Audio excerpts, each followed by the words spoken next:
Good afternoon, everyone. Hope you're having a good day. On this Wednesday, we're going to do a Rashi from the fourth Aliyah, Parshat Korach, speaking a little bit about the Magefa, the plague that occurred to the Jewish people after the whole rebellion of Korach, and as the rebels are punished, so to speak. The plague ensues, and then Moshe and Aaron discuss what to do. They are told by Hashem what to do, and Aaron, at Moshe's behest, goes Tocha Kahal in the midst of the people who are dying, and he brings the Ketores with him, the special incense, Vayechaper al Ha'am, and he atones for the people. Vayamod bein hamesim ubein hachayim v'te'atzar hamagifa. He stands in the midst of the dead and the living, and the Magefa, the plague, is stopped. It's a very important image, very beautiful image. There's a lot of drashas on this pasuk, actually, just a lot of beauty to it, but also a lot of drashas. Vayamod, what is Vayamod with the Aaron versus the Malachim, and the Chaim and the Mesim, etc. All over here, very beautiful things to say about the pasuk. Also, just the relevance to COVID.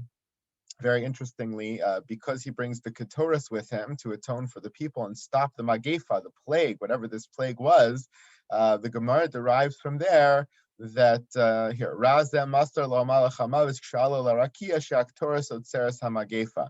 That this was done because a secret was given to Moshe when he went up to Har Sinai. A secret was given to him that anytime Jewish people are in trouble, they're suffering a Magefa, the Ketores will help to avert the Magefa. So if you remember, towards the beginning of Corona, many Rabbanim, especially in Israel, suggested that people start saying the Pitum HaKtores, the passage in the Siddur, talking about the recipe for the Ketores, was exactly for this reason, with the hope that even though we can't bring the Ketores today because we don't have a Beis HaMikdash, or we don't have the recipe, etc., we can't put together those ingredients the way they did. But at least by saying those passages of tefillah, we would invoke the same kind of atonement and stop the Magefa. So it's a tie into current events.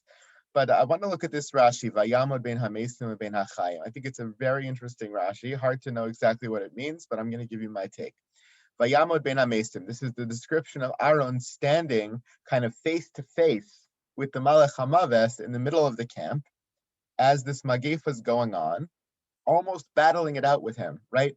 The Malach HaMavis is going after trying to make people die through the Magefa. Aaron is going through the camp with the Ketores trying to stop the Magefa. And Aaron and the Malach HaMavis are standing there, Bein HaChaim u'Bein HaMesim, between the Mesim and the Chaim, between those who were dying, like, so to speak, the winds for the Malach HaMavis, and those who were living, the winds for Aaron.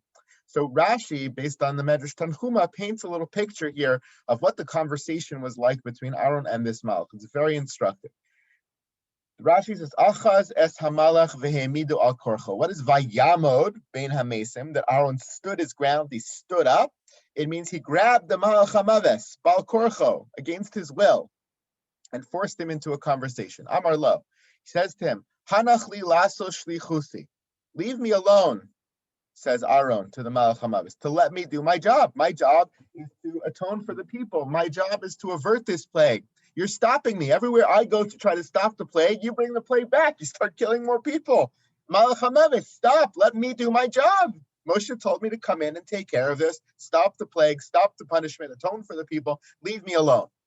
Amar lo, the Malach Hamavis says back to Aaron, wait, what are you talking about? I'm also trying to do my job. Moshe tzivani le'akev al yadcha. Moshe told me to come and do this job, to bring the Magefa into the camp. Amar lo, Aaron says back to him, Ani shlucho shel makom, ata shlucho shel Moshe. I have higher authority than you. I was sent by HaKadosh Baruch Hu to stop the plague. You were sent by Moshe. So I went out. You have to listen to me. Moshe might have commanded you, le'akev al yadcha, to prevent you from atoning for the people, to continue the Magefa. But Hashem told me to stop the Magefa, and therefore my authority is higher. You have to listen to me. Amar lo, Ein Moshe Omer Klum Milibo Ela Mipi Gvura. The Malach Hamavis says you can't make that distinction.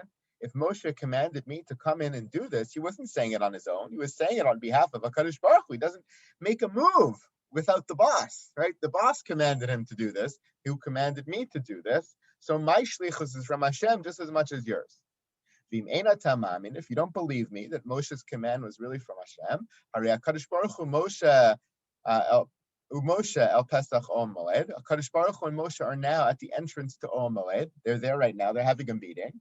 Ba'imi v'shal. Let's go, Aaron. Let's go and ask them. Let's ask them whose authority is higher. That's why the pasuk later, 2 psukim later, says Vayashav Aaron el Moshe el Pesach Omod v'Megefa Netzara. That Aaron returns to Moshe, who was at Pesach Omod. So we learn from here that Moshe was at the entrance to Omod. When he's at the entrance to Omod, it means it's talking to Hashem. The fact that Aaron returned to him over here is a hint to the fact there was some kind of dispute between him and the Malach HaMavis, and they go back to ask Moshe and Hashem what to do. That's the end of the Rashi. And of course, we know that Aaron wins out because the Magefa Ne'atzara, the Magefa is over, it's stopped, the Malach HaMavis is put aside. Very weird conversation, strange conversation, I'll admit it. And we, of course, can't take these Rashis, these Midrashim literally, but I think there's a very important note in this Rashi, in this Medrash, which I thought was important to talk about. And that is, it seems almost like Moshe was giving mixed messages. Moshe was both sending Aaron and the Malach HaMavis to take care of business in the camp. And that's why they're arguing it out, because there's lack of clarity. On the one hand, they're kind of saying to each other, wait, Moshe wants this Magefa, other people are supposed to be punished. And by the way, now I'm saying Moshe and Hashem kind of interchangeably over here, because as Aaron pointed, as the Malach HaMavis pointed out correctly, they're one and the same. Moshe doesn't do anything without Hashem.